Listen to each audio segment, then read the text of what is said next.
So we don't do this anymore. So then what? Well, we have to understand that kids are boundary testers, and drivers and attendants are boundary keepers. And we have to try to stay objective.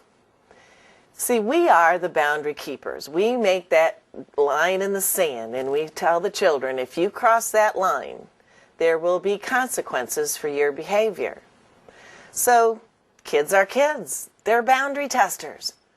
They're going to look at that line in the sand, and they're going to step across. And they're going to look at you to see, are you really going to deliver the consequences that you promised? So as the boundary keepers, we have to deliver that consequence, or that's not the boundary, is it? The boundary's out there somewhere.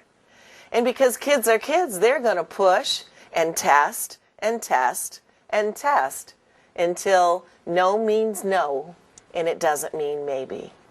So what's the difference between punishment and consequences? Well, punishment is adult-oriented. It requires judgment. It imposes power from without. It arouses anger and resentment, and it invites more conflict. Punishment looks like this.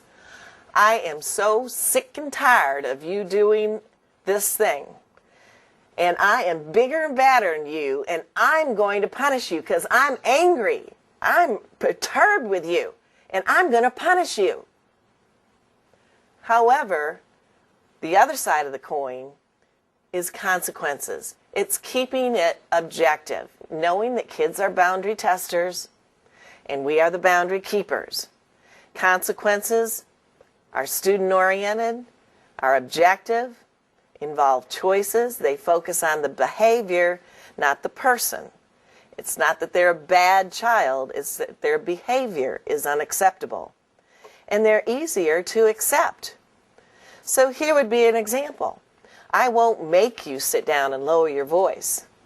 However, you're going to have to make a choice. You can sit down and lower your voice, or get a referral to see the principal.